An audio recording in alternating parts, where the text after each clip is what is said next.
நண்பர் சகோதரர் திரு மணிகண்ட பூபதி அவர்களினுடைய தாயாரும் அக்கா திருமதி லதா மணிகண்ட பூபதி அவர்களினுடைய மாமியாருமான காலம் சென்ற திரு குப்புசாமி நாயுடு அவர்களினுடைய பாரியாளுமான மறைந்த கஸ்தூரி என்கிற விஜயகுமாரி அம்மாள் அவர்களினுடைய நினைவேந்தல் நிகழ்வில் கலந்து கொள்ள வருகை தந்திருக்கும் அனைவரையும் அன்போடு வரவேற்கிறேன். இந்த நினைவேந்தல் நிகழ்ச்சியினுடைய முதல் தொடக்கமாக தமிழ்தாய் வாழ்த்து. ஸோ எல்லாரையுமே தமிழ்தாய் வாழ்த்துக்கு எழுந்து நிற்குமாறு அன்போடு வேண்டுகிறேன். டோர் க்ளோஸ் பண்ணலாமா எல்லாரும்? நீராறும் கடலுடுத்த நிலமடந்தை கெழிலொழுகும்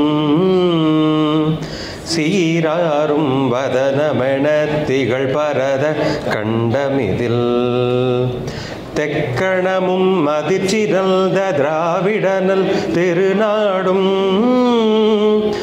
தக்க சிறு பிறை நுதலும் தரித்தனரும் திலகமுமே அத்திலக வாசனை போல் அனைத்துலகும் இன்பமுற எத்திசையும் புகழ் மணக்க இருந்த பெரும் தமிழனங்கே உன் சீரமை திறம் வியல்து செயல் மறந்து வாழ்த்துதுமே வாழ்த்துதுமே வாழ்த்துதுமே. நன்றி.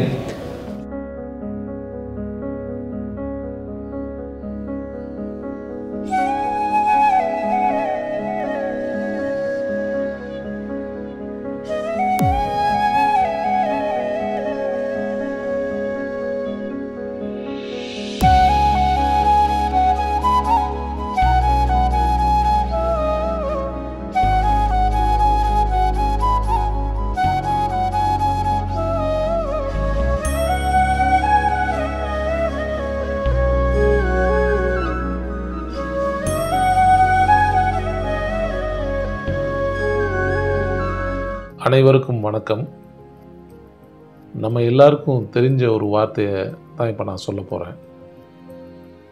அன்னையும் பிதாவும் முன்னெறி தெய்வம். 2000 வருஷத்துக்கு முன்னால் அவ்வை பாட்டி சொன்ன அந்த வார்த்தைகளை நான் நிறையவே மதிக்கிறேன். அதே மாதிரி தாயிற் சிறந்த கோயிலும் இல்லை, தந்தை சொல் மிக்க மந்திரம் இல்லை அப்படிங்கிற வார்த்தைகளை நான் என்னோடய வாழ்க்கையில் ஒரு வேத வாக்காக தான் எடுத்துகிட்ருக்கேன். 2014 அப்பா எங்களை விட்டுட்டு விண்ணுலகம் போனாங்க. 2025 ஜனவரி மாதம் 2ஆம் தேதி அம்மா தெய்வமாகிட்டாங்க. என்னுடைய அழைப்பை ஏற்று ஒரு ஞாயிறு காலை பொழுதில் உங்கள் நேரத்தை ஒதுக்கி இந்த நிகழ்ச்சிக்கு வந்து அம்மாவுக்கு நீங்கள் காட்டின பாசத்துக்கு என்னுடைய மிகப்பெரிய நன்றிகளை தெரிவிச்சுக்கிறேன். இப்போது அம்மாவை பற்றிய நினைவலைகளை நான் உங்களோட இந்த நினைவேந்தல் நிகழ்ச்சி மூலமாக ஒரு வீடியோ வழியாக பகிர்ந்துக்கிறேன்.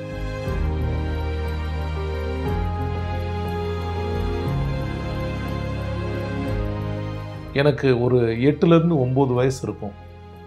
என்னோட வலது கை முட்டி ஃப்ராக்சர் ஆயிடுச்சு. ஆங்கில மருத்துவம் பார்த்ததில் ஏதோ தவறு நடந்து கை வீங்கி சீல் பிடிச்சி டாக்டரை போய் பார்த்தோம். உத்தமபாளையம் அரசு ஆஸ்பத்திரியில் டாக்டர் செல்வராஜ் சார் அந்த மாவுக்கட்டை பிரித்து பார்த்துட்டு கையில் சீல் பிடிச்சிருக்கு அப்படின்னு சொல்லிவிட்டு ஒரு சின்ன கேப் விட்டு நோ யூஸ், இந்த கையை ஆம்ப்டிடேட் பண்ணணும், அதாவது முழங்கைக்கு கீழே கையை வெட்டி எடுக்கணும்னு சொன்னார். இதை தவிர வேறு வழி இல்லை அப்படின்னு டாக்டர் சொன்னார். நோ யூஸ்னு சொன்ன அடுத்த செகண்டு டம்முன்னு ஒரு சவுண்டு. அம்மா அந்த ஷாக்கில் அந்த வார்த்தையை கேட்டு மயங்கி கீழே விழுந்துட்டாங்க. அந்த ஒரு கணம் அம்மா என் மேலே எவ்வளவு பாசம் வச்சுருந்தாங்க அப்படிங்கிறது ஒரு பெரிய எடுத்துக்காட்டு. அப்புறம் கைக்கு என்னாச்சுன்னு கேட்குறீங்களா? கை நல்லா தான் இருக்குது. ஆனால் அதுக்கப்புறம் பூசாரணம்பட்டியில் தப்பக்கட்டுன்னு சொல்லுவாங்க, அந்த கட்டு போட்டு என்னோடய கையை சரி பண்ணப்போ அம்மா வேண்டாத கோவில் இல்லை. எங்கள் ஏரியாவில் ரொம்ப ஃபேமஸ் வீரபாண்டி மாரியம்மன் கோவில்.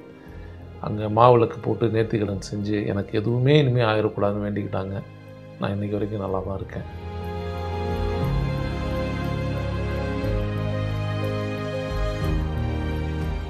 அப்பா மட்டும்தான் குடும்பத்தில் ஒரே ஒரு ஏர்னிங் சோர்ஸ். குடும்ப பிரச்சனைனால அப்பா வந்து விவசாயத்தெல்லாம் விட்டுட்டு அரசாங்க வேலைக்கு போயிட்டார். பஞ்சாயத்து போர்டில் கிளர்க்காக தான் ஸ்டார்ட் பண்ணார். கிடைக்கிற சம்பளம் குடும்பம் நடத்துறதுக்கு மட்டும்தான் ரொம்ப கரெக்டாக இருக்கும். எவ்வளவு பிரச்சனை வந்தாலும் கடன் வாங்கி குடும்பம் நடத்தக்கூடாதுன்னு அம்மா ரொம்ப உறுதியாக இருப்பாங்க. எவ்வளவு கஷ்டம் வந்தாலும் அது தெரியவே தெரியாமல் சத்தான நல்ல சாப்பாடு சூப்பராக சமைச்சு போடுவாங்க. கப்பக்கிழங்கு, சீனிக்கிழங்கு, கொழுக்கட்டை வகைகள். அவங்களோட ஸ்பெஷல் என்னென்னா அடை தோசை, ஈரல் குழம்பு. அந்த வீடியோவை நீங்களே பாருங்களேன். ஸோ இப்போ வந்து இந்த ஈரல் குழம்பு இஸ் ரெடி ஆல்மோஸ்ட். ஈரல் குழம்பு, அதை ஈரல் வந்து உள்ளே வச்சு கண்ணை மூடிட்டு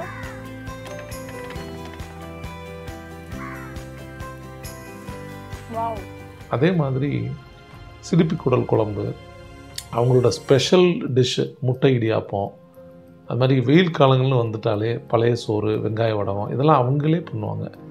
எல்லாமே வீட்டிலே தான் செய்வாங்க. ரொம்ப டேஸ்ட்டாக பண்ணி கொடுப்பாங்க. ரொம்ப சிக்கனமாக இருப்பாங்க. அதே மாதிரி எத்தனை பேர் வீட்டுக்கு வந்தாலும் பிரம்மாதமாக சமைச்சு சாப்பாடு போட்டு சந்தோஷமாக அனுப்புவாங்க. எஸ்பெஷலி விதவிதமாக வடைகள் வந்து நிறைய சமைப்பாங்க. அதுக்கு காரணம் வந்து அவங்க நிறைய புக்ஸ் படிப்பாங்க. ஆரோக்கியமான சமையல். இன்றைக்கி வரைக்கும் நாங்கள் நல்லா இருக்கோம் அப்படின்னா அவங்களுடைய அந்த உழைப்பு தான்.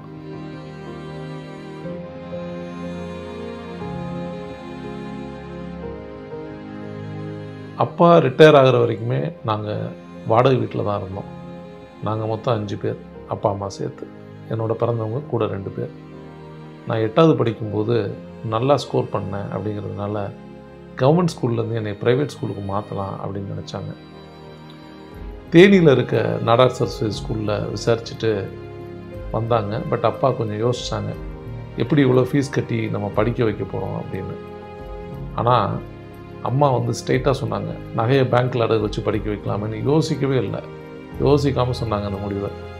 அம்மா ரொம்ப அதிகமாக பேச மாட்டாங்க, ரொம்ப அமைதியாக இருப்பாங்க. ஆனால் அவங்க எடுத்த முடிவு தான் நான் இருக்க இந்த ஒரு நிலைமைக்கு வர்றதுக்கு மிகப்பெரிய காரணமாக இருந்துச்சு. அது மட்டும் இல்லை, நான் காலேஜ் முடிக்கிற வரைக்குமே அம்மாவோட நகை பேங்க்கு போயிட்டு வந்துட்டே தான் இருந்துச்சு. எங்கள் எல்லாரோட முன்னேற்றத்துக்கும் அம்மாவோட தியாகம் வந்து ரொம்ப ரொம்ப முக்கியமாக இருந்துச்சு.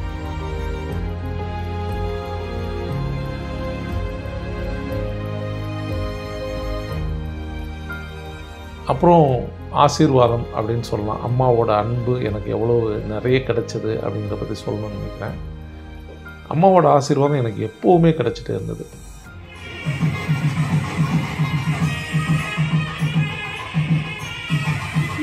இது வந்து எங்கள் அம்மா வந்து கையிலேயே பின்னினது பண்ணினது. நான் முத சவுதி அரேபியாவுக்கு வேலைக்கு போனப்போ எனக்கு 27 வயசு. அப்பாவுக்கு அப்போ உடம்பு சரியில்லாமல் போனப்போ திண்டுக்கல்லில் இருந்தாங்க. குடும்ப பொறுப்புகளை நான் சுமக்க ஆரம்பித்தது அம்மாவுக்கு ரொம்ப பெரிய சந்தோஷம். அதை நிறைய முறை என்கிட்ட வெளிப்படுத்தியிருக்காங்க. அவங்களுக்கு பல்வேறு இடங்களை சுற்றி பார்க்குறது ரொம்ப பிடிக்கும். ஆனால் எனக்கு நினைவு தெரிஞ்சு அம்மா அப்பா நாங்கள் எல்லாம் டூர் போனது அப்படின்னா பக்கத்தில் இருக்க கொடைக்கானல், தஞ்சாவூர் மேலலங்கத்தில் இருக்க முருகன் ஆசிரமம், சின்ன பையனாக இருக்கையில் ஒரு முறை சென்னைக்கு, அதே டூரில் ஒரு மைசூர் டூர், எப்போவாவது மதுரையில் இருக்க கோயிலுக்கு விசிட்டு. இதெல்லாமே என்னோடய 25 வயசு வரைக்கும். அதனால் நான் அம்மாவுக்கு எப்படியாவது வெளிநாட்டை சுற்றி காட்டணும் அப்படிங்கிற ஆசை வந்து என்னோடய மனசில் இருந்துச்சு. அம்மா அப்பா 2 பேருமே நல்லா தெம்பாக இருக்கப்போவே அவங்கள லண்டனுக்கு கூப்பிட்டு போனேன். இங்கிலாந்து ஃபுல்லாக சுற்றி பார்த்தோம். அவங்களுக்கு தேவையான எல்லா வசதியும் செஞ்சு கொடுத்து அவங்க சந்தோஷமாக இருக்கிற அனுபவங்களை உருவாக்கி நான் ரொம்பவே சந்தோஷப்பட்டேன். 2009 நான் சென்னையில் ஃப்ளாட் வாங்கினப்பவும் சரி, 2020 நான் இன்னொரு ஃப்ளாட் வாங்கினப்பவும் சரி, என் கூடவே எல்லா நல்ல காரியங்களும் இருந்து அப்பா அம்மா 2 பேருமே ஆசீர்வாதம் பண்ணாங்க.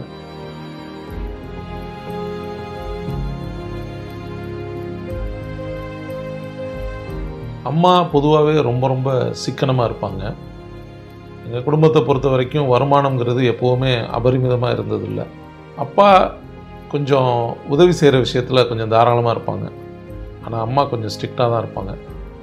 அம்மாவோட இந்த மனப்பான்மை நாங்கள் எல்லோரும் ஒரு சம்பாதிக்கிற நிலைமைக்கு வர்ற வரைக்கும் தான். அதுக்கப்புறம் அப்படி இல்லை.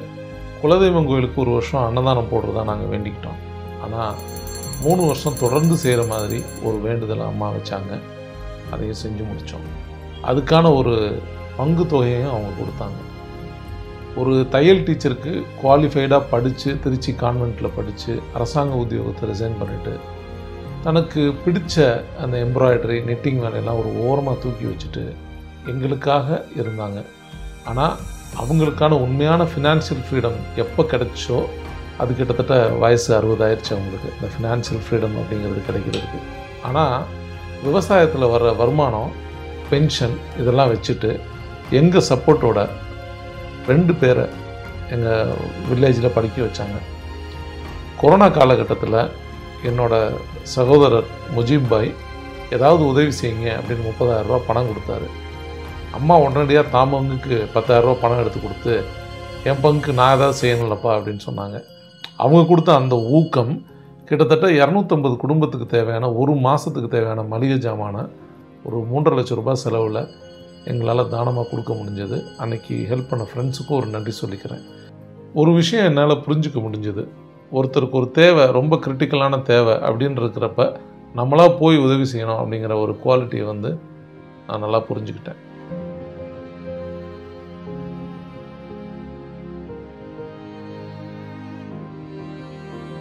கொரோனா வந்துச்சு, லாக்டவுன் வந்துச்சு, அம்மா வில்லேஜில் தனியாக இருந்தாங்க. அப்போது நான் மலேசியா அஸ்ட்ரோ குரூப்போட கண்டென்ட் பிஸ்னஸ் பண்ணிகிட்டு இருந்தேன். லாக்டவுன்னு கேள்விப்பட்ட உடனே சென்னையை விட்டுட்டு நாங்கள் வில்லேஜுக்கு கிளம்பிட்டோம். அங்கேயே கிட்டத்தட்ட 3 வருஷம் அம்மாவோட இருக்கிற ஒரு பாக்கியம் கிடச்சிது. அம்மாவுக்கு ஸ்கூட்டர் ரைடு அப்படின்னா ரொம்ப பிடிக்கும். அதனால் அப்பப்போ அம்மாவை கூட்டிகிட்டு குட்டி ரைடு போயிட்டு வருவோம். அம்மா அதை ரொம்பவே என்ஜாய் பண்ணுவாங்க. ஓகேயா பார்த்துட்டியா? எங்கள் ஊரில் தாமரை மாணிக்கத்தம்மன் கோயில்னு ஒன்று இருக்குது, குளத்தங்கரை இருக்குது. அந்த குளத்தங்கரையில் உட்காந்து காற்று வாங்கிட்டு ரிலாக்ஸ்டாக வீட்டுக்கு போவோம். லாக்டவுன் டைமில் அம்மா விதவிதமாக வடை செஞ்சு கொடுப்பாங்க. அந்த வீடியோவை நீங்கள் பார்க்கலாம். என்ன இது? என்ன ஸ்பெஷல் இன்னைக்கு? வாழைப்பூ வடை. எதையுமே ரொம்ப குயிக்காக கற்றுப்பாங்க. அது எனக்கு அம்மாட்ட ரொம்ப பிடிக்கும். லாக்டவுனில் ஐபேட் கற்றுக்கிட்டாங்க.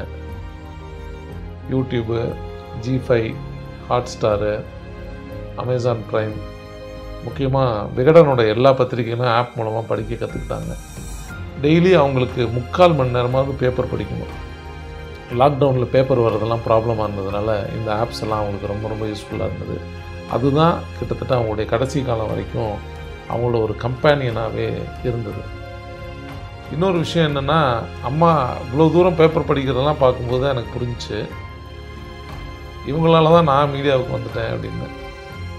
இந்த ஃபீல்டுக்கு நான் வந்தேன் அப்படிங்கிறதுக்கு பேக்கில் வந்து அம்மா தான் இருந்திருக்காங்க அப்படின்னு தோணுச்சு எனக்கு. கிராமத்தையும் இயற்கையும் அம்மா வந்து ரொம்ப நேசிப்பாங்க, ரொம்பவே நேசித்தாங்க. ஆனால் 3 வருஷம் கழித்து நான் திருப்பி சென்னை கிளம்பி வந்தப்போ அம்மா எங்களோடையே வந்துட்டாங்க. கடந்த 5 வருஷமாகவே அம்மாவுக்கு இருக்க சில ஆசைகள் எல்லாத்தையும் நிறைவேற்றுற வாய்ப்பு வந்து எனக்கு கிடைச்சிது. அதில் முக்கியமாக சொல்ல வேண்டியது, லாக்டவுன் டைமில் கொஞ்சம் ரிலாக்ஸ் பண்ண டைமில் திருப்பதி போய் விஐபி பிரேக் தரிசனில் பக்கத்தில் நின்று பெருமாளை கும்பிட்டுட்டு மொட்டை போட்டு வந்தது. அம்மாவோட வயோதிகம் அவங்கள ரொம்ப ஸ்லோ டவுன் பண்ணிச்சு, அவங்கள ஒரு குழந்தையாகவே மாற்றிருச்சு. ஸோ எங்கே போனாலும் அவங்களோட பேக் சப்போர்ட்டாக நான் இருந்தேன். அதில் அவங்களுக்கு தேவையான விஷயங்களை தேவையான நேரத்தில் செஞ்சு கொடுக்குறதுக்கு நிறைய முக்கியத்துவம் கொடுத்தோம். அதில் என்னோடய ஒய்ஃப் வந்து பெரிய ரோல் ப்ளே பண்ணாங்க.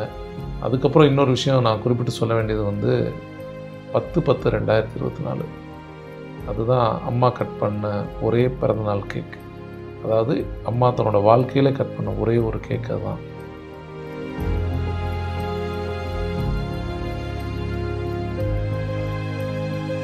அம்மா, இப்போ வந்து நீங்கள் விண்ணுலகத்துக்கு போயிட்டீங்க, நட்சத்திரங்களுக்கு இடையில் இருக்கலாம், ஆனால் என் கூட எப்போவுமே நீங்கள் இருக்கீங்க. உங்கள் அன்பும் பாசமும் அதுக்கு ஆதாரம். நீங்கள் தந்த பாடங்கள் எனக்கு என்றைக்குமே வழிகாட்டும். உங்களோட நினைவுகள் எப்போவுமே என் மனசில் வாழும். அம்மாவோட அன்புக்கு என்றைக்குமே அளவுகோல் கிடையாது தானே. கடவுள் கூட கர்மாக்கு ஏற்றபடி தான் நமக்கு சந்தோஷத்தையும் துக்கத்தையும் தருவார். ஆனால் அம்மா மட்டும்தான் எந்த ஒரு கண்டிஷனுமே இல்லாமல் ஒரு அன்கண்டிஷனல் லவ் கொடுக்கக்கூடிய ஒரே ஒரு உள்ளம் அப்படிங்கிறது நம்ம எல்லாருக்குமே அம்மா மட்டும்தான். வேறு யாருமே சொல்லவே முடியாது, அதில் ரீப்ளேஸே பண்ண முடியாது. ரொம்ப நல்லா இருந்தது, அருமையாக இருந்தது. இந்த காணொலியை தொடர்ந்து இந்த நினைவேந்தல் நிகழ்ச்சியினுடைய மிக முக்கியமான ஒரு தருணமாக, பொதுவாக நம்மளுடைய சமுதாயத்தில் உயிர் நீத்தவர்கள் முக்தி அடைவதற்காகத்தான் நம்ம எல்லாருமே ஆலயத்திற்கு சென்று மோட்ச விளக்கெல்லாம் போடுவோம். தொடர்ந்து நம்ம ப்ரே பண்ணுறது எல்லாமே அந்த ஆன்மா இறைவனுடைய பாதத்தில் நிழலாகணும், மோட்சம் அடையணும் அப்படிங்கிறது தான் நம்மளுடைய ப்ரேயராக இருக்கும். ஸோ அதன்படி ஒரு 2 திருப்புகள் மட்டும் இந்த இடத்துல நான் பாடணும்னு நினைக்கிறேன் அம்மாவிற்காக. அந்த திருப்புகள்னாலே நமக்கு ரொம்ப நல்லா தெரியும். தமிழில் ரொம்ப அழகாக விளையாடியிருப்பார் அருணகிரிநாதர். இந்த 2 பாடலுமே மோட்சத்தை வேண்டி பாடிய பாடல்கள். அதில் முதல் பாடல் அருணகிரிநாதர் மோட்சம் கூடன்னு கேட்குறாரு. 2வது பாடல் நான் சொல்லும்போது அதனுடைய விஷயத்தையும் சொல்கிறேன். பக்தியால் யானுனை பல காலும் பற்றிய மாதிரு புகழ் பாடி, பக்தியால் யானுனை பல காலும் பற்றிய மாதிரு புகழ் பாடி, முத்தனாமாறனை பெருவாழ்வின், முத்தனாமாறனை பெருவாழ்வின் முக்தியை சேர்வது கருள்வாயே. ரொம்ப அழகா முக்தியே சேர்வதற்கு அருள்வாயேன்னு அருணகிரிநாதர் இந்த ஒரு பாடலை பாடுறார். இந்த பாடலில் முக்தியை அடையணுங்கிறதுக்காக மட்டும்தான் அருணகிரிநாதர் பாடுறார். அருணகிரிநாதர் இன்னொரு பாடலில் ரொம்ப அழகாக பாடுறார். இரவாமல் பிறவாமல் எனையால் சற்குருவாகி பிறவாகி திறமான பெருவாழ்வை தருவாயேங்கிறார். எனக்கு இறக்காத வரம் வேண்டும்னு கேட்குறாரு. இறக்காத வரம் கிடைக்குமா? சாத்தியமா? இறக்காத வரம் கிடைக்குமா? யாராவது பதில் சொல்லலாம். கிடைக்காது, கிடைக்கவே கிடைக்காது. இந்த பக்கம் கிடைக்கும்னு சொல்ல யாராவது ஒருத்தர் இருக்கீங்களா? கிடைக்குமா? இறக்காத வரம் எப்போது கிடைக்கும்? செயல்கள் மூலமா வாழலாம். இறக்கவே கூடாத வரம் எப்போ கிடைக்கும்? அருணகிரிநாதர் சொல்றார் கிடைக்கும் சொல்றார். எப்போ கிடைக்கும்னா, நான் பிறக்காம இருந்தால் தானே இறக்கவே முடியாதுங்கிற அந்த பாடலுடைய முதல் வரி, இரவாமற் பிறவாமல் எனையால் சற்குருவாகிங்கிறார். நான் இறக்கவே கூடாது அப்படின்னா நான் பிறக்கவே கூடாது. நான் இப்போ நான் உங்ககிட்ட கடவுள்கிட்ட வந்துட்டேன், என்னைய பர்மனெண்ட்டாக அந்த மோட்ச வீட்டிலையே நீ வச்சுக்கோ அப்படின்னு பாடுறாரு. இந்த பாடல் வாய்ப்பு கிடைச்சா கண்டிப்பாக கூகுள் பண்ணி பாருங்கள். அந்த திருப்புகள் அவ்வளோ ஒரு அழகான அந்த வரிகள். ஸோ அம்மாவினுடைய அந்த நினைவேந்தல் நிகழ்ச்சியில் இந்த ஒரு ப்ரேயர் பாடலை பகிர்ந்தது எனக்கு ரொம்ப மன நிம்மதியை தருது. கடந்த 2 மாத காலமாக அவங்க கூட நான் நிறைய ட்ராவல் பண்ணினேன். பொதுவாக அம்மாக்கள் எல்லாருமே ஒரு பயந்த சுவாபம் உள்ளவங்க தான், எப்போவுமே ஒரு பயந்த சுவாபம் உள்ளவங்க தான். ஆனால் அம்மா சின்ஸ் வடபழனி ஹாஸ்பிட்டலில் இருக்கும்போது தொடர்ந்து அவங்க கூட நான் இரவு பகல் இல்லாமல் பார்க்காம பூபதி சார் வந்து ஹாஸ்பிட்டலில் இருந்தாலும் நான் நைட் ஃபுல்லாக வந்து பார்த்துக்கிறேன், நான் இருக்கேன் அவங்க கூடன்னு சொல்லிட்டு என்னால் ஒரு 7-8 நாட்கள் அவங்க கூட டைம் ஸ்பெண்ட் பண்ண முடிஞ்சது. டாக்டர் நர்ஸு மாற்றி எந்த ட்ரீட்மெண்ட்டுக்குமே ஊசி போடுறியா போட்டுக்கோ, எதுக்குமே ஒரு சினுங்கள் அதெல்லாம் கிடையாது. ஒரு அபரிமிதமான ஒரு தைரியம். கையில் எத்தனை ஐவி போட்டாங்க, ஒரு வலிக்கலை. ஐவி போடும்போது முகத்தில் எந்த ஒரு சலனமும் இல்லை, எந்த ஒரு அதெல்லாம் வழியில் எதுவுமே தெரில. அவ்வளோ ஒரு நானே கேட்பேன், எப்படி சார் இவ்வளோ தைரியம்? நம்மளாம் சாதாரண ஒரு ஊசி போட்டுக்கிறதுக்கே ஒரு செவத்து பின்னாடி போய் ஒளிஞ்சுப்போம், இல்லை யாராவது கை பிடிச்சிக்கணும்னு நம்ம ஆசைப்படுவோம். எந்த வழியும் கிடையாது. அவங்க கடைசியாக அவங்க வந்து வீட்டில் இருந்து ஆம்புலன்ஸில் ஹாஸ்பிட்டல் வரும்போது கூட அந்த ஐவி போடும்போது எனக்கு பயம். இப்போது நம்ம ஊசி போடுறது எல்லாருக்கும் பயம் இருக்கிறது தானே செய்யும். நம்மளுடைய வயசுக்கு நமக்கு இருக்கும்போது அவங்க அதெல்லாம் எந்த ஒரு சலனமுமே அவர் அலட்டிக்கவே இல்லை. அவ்வளோ ஒரு மனோதைரியம். எனக்கு இன்னொரு பெரும் பாக்கியம் என்ன அப்படின்னா, அவங்க ஹாஸ்பிட்டலில் இருக்கும்போது என்னோட மனைவி வந்து 9வது மாதம் ப்ரெக்னெண்ட்டாக இருந்தாங்க. அப்போ ஹாஸ்பிட்டலில் இருக்கும்போது ராத்திரி ஒரு 10-11 மணி இருக்கும். உன் ஒய்ஃப்கிட்ட பேசணும் அப்படின்னாங்க. வீடியோ கால் போட்டு கொடுத்தேன். என் மனைவி ஐஸ்வர்யா ஆசீர்வாதம் பண்ணாங்க. கடந்த மாதம் என்னுடைய மனைவிக்கு எங்களுக்கு ஆண் பிள்ளை பிறந்திருக்கிறான். ஸோ அவங்க ஆசீர்வாதம் பண்ணாங்க. பட் என்னுடைய பிள்ளை பிறந்த தருணத்தில் அவங்கள்ட்ட ஷேர் பண்ண முடியாதது எனக்கு ஒரு வருத்தமாக இருக்குது. இருந்தாலும் அவருடைய எண்ணங்கள், அவருடைய நினைவுகள் எப்போவுமே நானும் இருக்கேன், என்னுடைய மனைவி, என்னுடைய குடும்பத்தார் இருக்காங்க அப்படிங்கிறது என்னுடைய மிகுந்த சந்தோஷமாக இருக்குது. நிகழ்ச்சியினுடைய அடுத்த தொகுப்பாக சகோதரர் கிருஷ்ணா அவர்கள் வந்து ஒரு பாடல் ஒன்று நமக்காக டெடிகேட் பண்ணுறாரு, அம்மாக்காக டெடிகேட் பண்ணுறாங்க. வாங்க மிஸ்டர் கிருஷ்ணா. உயிரும் நீ உடலும்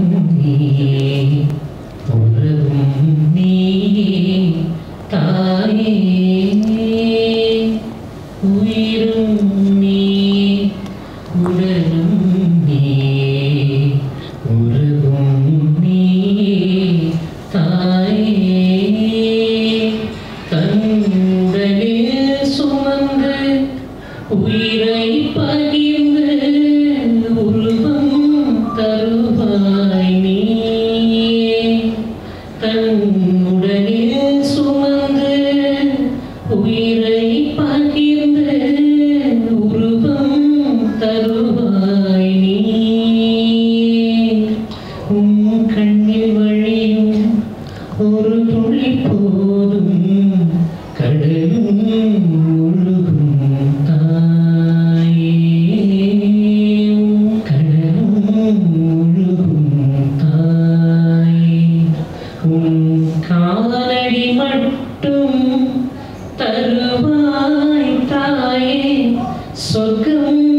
என்பது பொய்.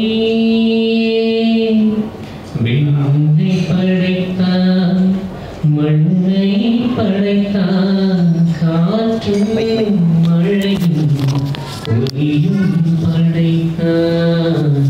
விண்ணை படைத்தான், மண்ணை படைத்தான், காற்றும் மழையும் ஒளியும் படைத்தான். பூமிக்கு அதனால் நிம்மதி இல்லை, பூமிக்கு அதனால் நிம்மதி இல்லை. சாமி தவித்தான், சாமி தவித்தான், தாயை படைத்தான். உயிரும் நீ, உடலும் நீ, உறவும் நீ, தாயே. தேங்க்யூ.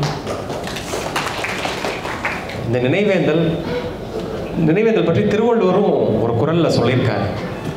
இல்வாழ்க்கைங்கிற 5வது அதிகாரத்தில் எஸ்பெஷலி இந்த நினைவேந்தலை பற்றி ஒரு குறள் சொல்லியிருக்காரு. இப்போ இந்த குறளுடைய தாத்பரியம் அர்த்தங்கள்லாம் என்ன அப்படின்னா, அந்த குறளை ஃபஸ்ட்டு சொல்லிடுறேன்.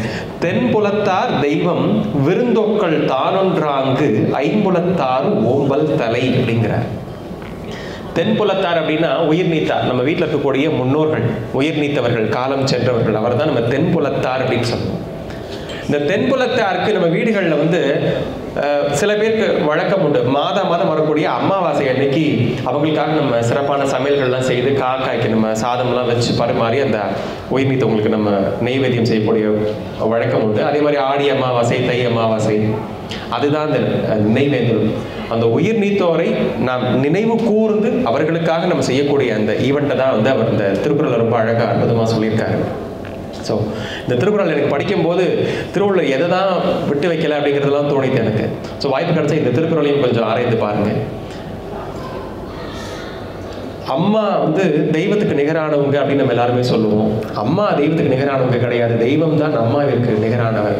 நான் ஏற்கனவே சொன்னது மாதிரி அளவில்லாத எந்த ஒரு கண்டிஷனுமே இல்லாமல் எப்போவுமே என் பையன் நல்லா இருக்கணும், என் குழந்தைங்க நல்லா இருக்கணும் அப்படின்னு எப்போவுமே நினைக்கக்கூடிய அந்த ஒரு தாய் உள்ளம். அதனால தான் மாதா பிதா குரு தெய்வம், தெய்வத்தை கடைசியில் வச்சுட்டு எல்லாருக்கும் முன்னாடி மாதா, அன்னையும் தாயும் முன்னறி தெய்வம் அப்படின்னு சொல்லுவாங்க. தாயிற் சிறந்த கோவிலும் இல்லைன்னா, நம்ம எத்தனையோ கோவில்கள் எத்தனையோ ஆலயங்கள் இருந்தாலும் தாயிற் சிறந்த கோவிலும் இல்லைன்னா, எல்லாமே அப்புறம் தான். நமக்கு பிடிச்ச தெய்வம், இஷ்ட தெய்வம், குலதெய்வம் எல்லாமே பிறகுதான்.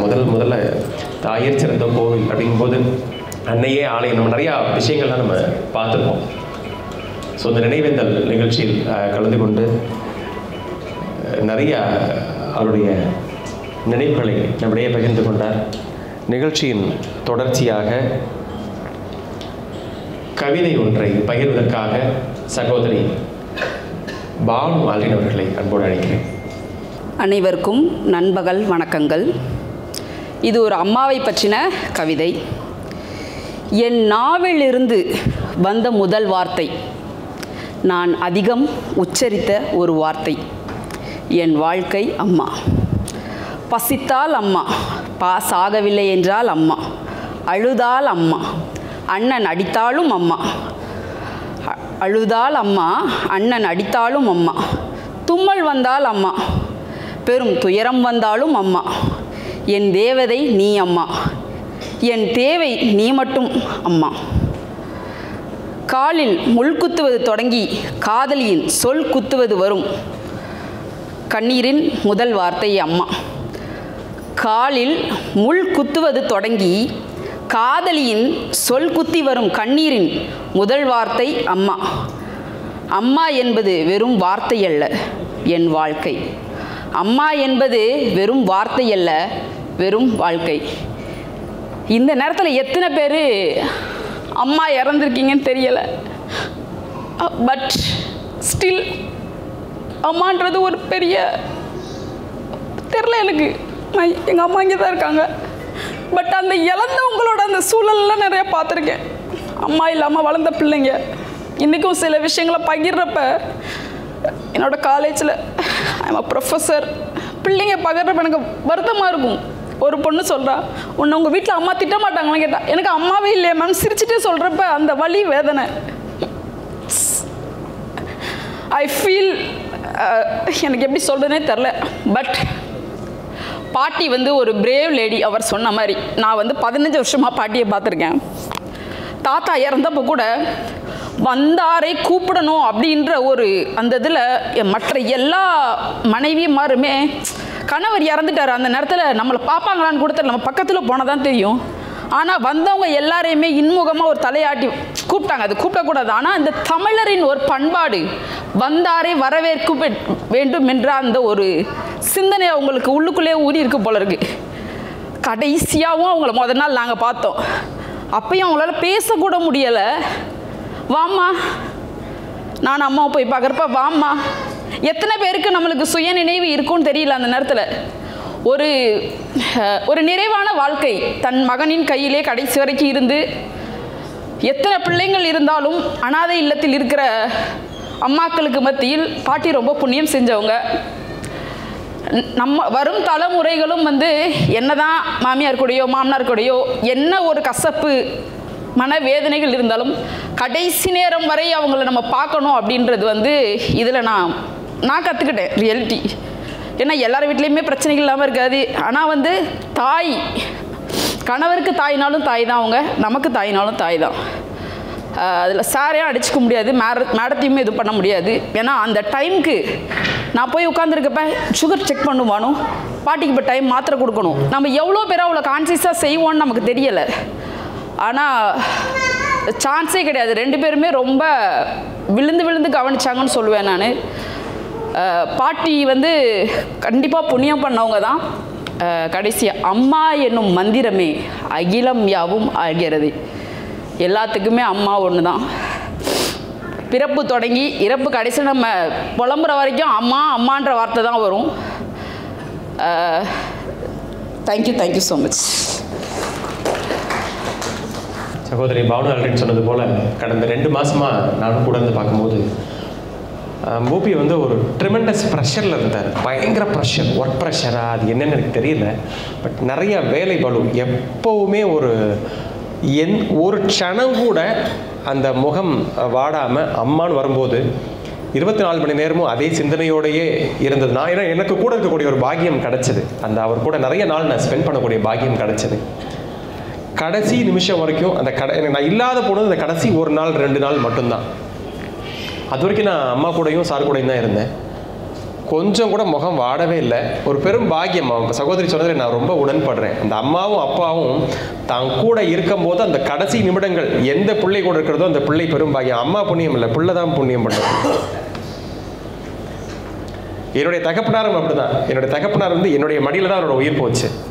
அவருடைய உயிர் நீத்தது வருத்தமாக இருந்தாலும் என் கூடவே அவரை வச்சு பார்த்துக்கக்கூடிய பாக்கியமும் என் மடியில் அவர் உயிர் போனதும் எனக்கு வந்து நான் ஒரு பண்ணின புண்ணியமாக தான் நான் நினைக்கிறேன். அதே போல் கடைசி வரைக்கும் வச்சு பார்த்துட்ட அவர் நிஜமாகவே ஒரு புண்ணியமான ஒரு ஆத்மான்னு தான் நினைக்கிறேன். தொடர்ந்து பூபதி அவருடைய நண்பர் திரு நாகேந்திரன் அவர்கள் 2 நிமிடம் பேசணும்னு சொன்னாங்க. எல்லாருக்கும் வணக்கம். பூபதி என்னோட ஸ்கூல் மேட். எந்த ஸ்கூலில் எந்த கிளாஸில் படித்தேன்னு கூட ஞாபகம் இல்லை. பட் சின்ன வயசுலேருந்தே தெரியும். அதாவது ஒரே ஊர். அப்போது ஸ்கூலுக்கு போயிட்டு வரும்போது அவங்க அம்மா கூட அவங்க அப்பா கூட பேசுனது என்ன பேசுனதோ ஞாபகம் இல்லை. பட் நல்லா தெரியும். எனக்கு வந்து நான் வந்து ரொம்ப ட்ராவலில் இருக்கிற ஆள். எங்கள் கிளையண்ட்டோட ஹையஸ்ட் லெவல் நேற்று வந்து ஒரு மீட்டிங் கூப்பிட்டுருந்தாங்க. நேற்று நான் போகணும். ஆனால் நான் ஜஸ்ட் பெருமைக்கான சொல்ல அதை நான் கேன்சல் பண்ணிவிட்டு இன்றைக்கி இதுக்கு வரணும். ஏன்னா இவர் போன வாரம் வைக்க வேண்டியது என்கிட்ட சொல்லியிருந்தார். டியூ டு சம் ரீசன்ஸ் இந்த வாரம் வச்சுருந்தார். அது தெரிஞ்சதுக்கப்புறம் அவர் லாஸ்ட் மினிட் வரையும் நான் கன்ஃபார்ம் பண்ணல. ஆனால் நான் கேன்சல் பண்ணிவிட்டு முந்தானத்து தான் கன்ஃபார்ம் பண்ணேன் நான் வரேன். அதுக்கு ஒரு காரணம் இருக்குது. அவருக்கு தெரியுமா இல்லையான்னு தெரியாது. எங்கள் அம்மா வந்து 2022 தவறிட்டாங்க. பூபதி வந்து இருந்தாங்க. நான் வந்து எங்கள் அம்மா இருக்கும்போது ஒரு இடம் வாங்கி வீடு கட்டியிருந்தேன். அவங்களுக்கு அந்த வீடை பார்க்கணுன்னு ரொம்ப ஆசை. ஆனால் நான் போன February 19 கிரகப்பிரவேசம் பண்ணேன். நான் எதிர்பார்க்கல. பூபதியை கூப்பிட்டுருந்தேன், அவங்க அம்மா வருவாங்கன்னு நான் எதிர்பார்க்கல. ஆனால் அவங்க அம்மாவை பார்த்தப்போ எங்கள் அம்மா வந்த மாதிரி எனக்கு ஒரு ஃபீலிங். அவங்க அம்மா இருந்ததுக்கு என்னாலையும் போக முடியலை, பிகாஸ் நான் வேறு ஊரில் இருந்தேன். அட்லீஸ்ட் இந்த ஒரு இதுக்காண்டியாவது எப்படியா வரணும்னு சொல்லிட்டு தான் நான் வந்தேன். எங்கள் அம்மாவுக்கே நான் எங்கள் அம்மாவுக்கு 5 பசங்க. எங்கள் அம்மா அப்பாவுக்கு நான் தான் ரொம்ப பிடிச்ச பையன். அவங்க பசங்களுக்குள்ளே யாரும் வேறுபாடு பார்க்க மாட்டாங்க தான். இருந்தாலும் அம்மாவுக்கு எனக்கு என் கூட நான் லாஸ்ட் வரையும் நல்லா வச்சு பார்த்துட்டு இருந்தேன். பூபதி மாதிரி தான். ஆனால் அம்மாவோட கடைசி தருணத்தில் என்னால் இருக்க முடியலை. அதான் அந்த குடுப்பினை வேணும்னு சொன்னார் இல்லையா, மேபி எனக்கு அது கிடைக்கல. அட்லீஸ்ட் இதுக்காண்டி அது வரணும்னு நினச்சி தான் நான் கண்டிப்பாக வந்தேன். அவங்க ஆன்மா சாந்தி இதையும் அவங்க மோட்சமடைவாங்க கட்டாயம். பூபதிக்கும் பார்த்தது ஒரு நல்ல ஒரு குடிப்பினை. நமஸ்காரம். தேங்க்யூ. நாகேந்திரன் சார், என்றைக்குமே உங்கள் அம்மாவினுடைய பரிபூர்ணமான ஆசீர்வாதம் உங்கள் அனைத்து சகோதர சகோதரிகளுக்கும் உண்டு, உங்களுக்கும் உண்டு. இவ்வளோ நேரம் இந்த நினைவேந்தல் நிகழ்ச்சியில் நம்ம எல்லோரும் நிறையா பேசணும், நிறையா விஷயங்கள் ஷேர் பண்ணிடணும்.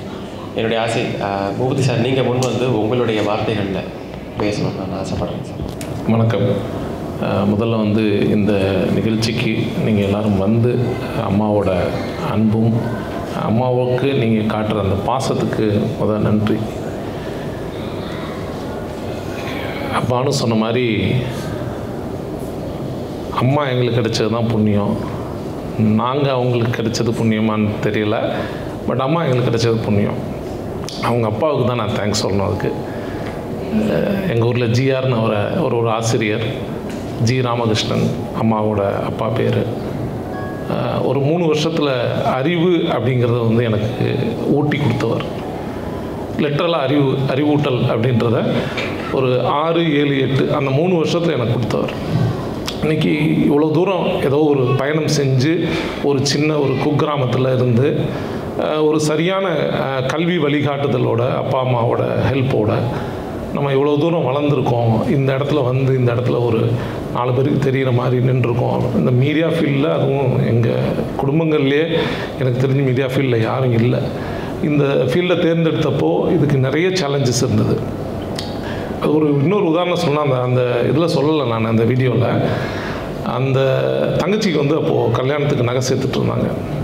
அப்போ ஒரு பவுன் 3000 ரூபாய் அப்படின்னு நினைக்கிறேன். அப்போது 20-25 பவுன் சேர்க்கணும்.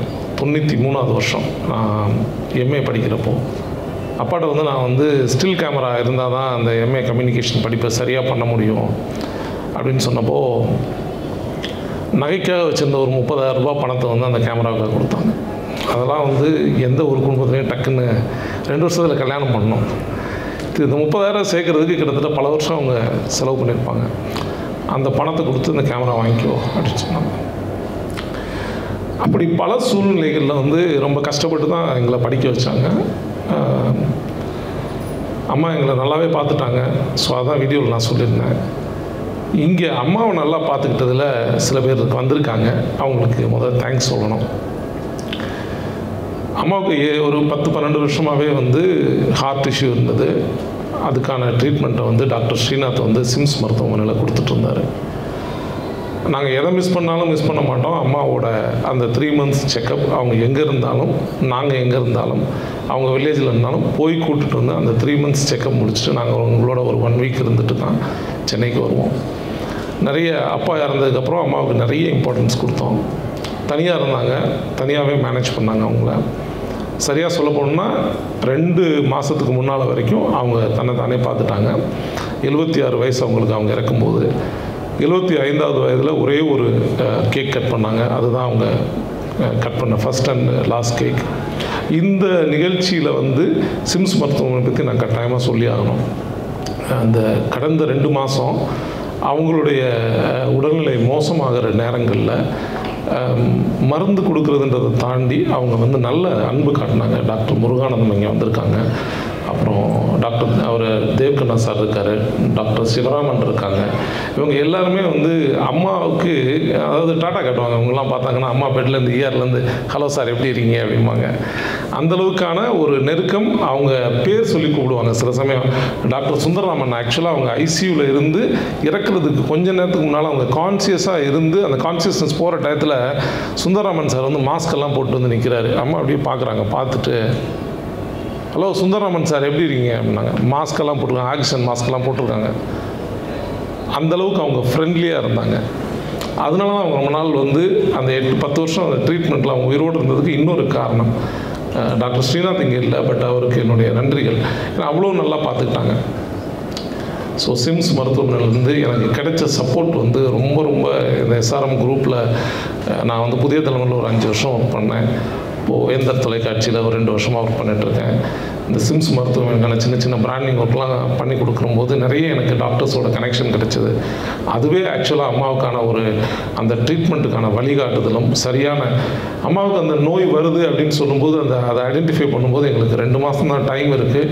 அம்மா இன்னொரு 6 மாதம் ஒரு வருஷம் நம்ம அவங்கள இது புஷ் பண்ணலாம் அப்படிங்கிறப்ப டாக்டர் முருகானந்தன் வந்து க்ளீனாக சொன்னார், பாலியேட்டிவ் கேர் நம்ம சூஸ் பண்ணலாம், அந்த இதில் கொண்டு போகலாம், அம்மாவுக்கு பெயின் இல்லாமல் நம்ம பார்த்துக்கலாம், அவங்களோட விடை கொடுக்கும்போது எந்த ஒரு பெயினும் இல்லாமல் பார்த்துக்கலாம்.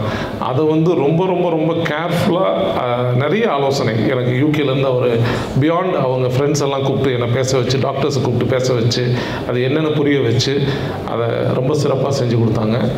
இந்த நிகழ்ச்சியை நான் ஏற்பாடு பண்ணதுக்கு இன்னொரு காரணமும் உண்டு. அம்மாட்ட வந்து 75, அதாவது அவங்களுக்கு பிறந்தநாள் கொண்டாடுறது பிடிக்காது. நான் 75வது பிறந்தநாள் அங்கே ஊரில் கொண்டாடணும்னு சொல்லிட்டு நான் கேக் கட் பண்ணப்போ அவங்க முடியாதுன்னு சொல்லி ரொம்ப என் கூட சண்டை போட்டாங்க. அதாவது எனக்கு பிடிக்காத ஒன்று செய்யாதுன்னா செய்யாது, அவ்வளோதான். முடியாதுன்னா முடியாது, அவ்வளோதான். அதான் அம்மா. ஸோ அதை செய்ய முடியல. ஆனால் 76 வயசில் அந்த அடி எடுத்து வச்சப்போ ஒரு கேக் கட் பண்ணாங்க. அப்போ நான் சொன்னேன், இப்படியே மெதுவாக கொஞ்சம் கொஞ்சமாக அப்படியே இதே ஸ்டேஜில் எப்படியே ஓட்டிடு, 80வது பண்ணலாம் அப்படின்னு சொன்னேன். ஏன் அப்படின்னா இப்போது கிராமத்தில் ஒரு பின்தங்கிய சமூகத்திலேருந்து நம்ம சின்ன குக்கிராமங்களில் எனக்கு சென்னைக்கு வந்த பிறகு தான் தெரியும். ஏன்னா எங்கள் தாத்தாவுக்கு வந்து நாங்கள் வந்து 60 பண்ணல. சென்னைக்கு வந்த பிறகு தெரியும் சஷ்டியத்தை பூத்தி சதாபிஷேகம் இந்த மாதிரி விஷயங்கள்லாம் எங்கள் ஊரில் நான் அதை பண்ணியே பார்த்ததில்லை. எங்கள் தாத்தாவுக்கு பண்ணியிருந்தால் எனக்கு தெரிஞ்சிருக்கும்.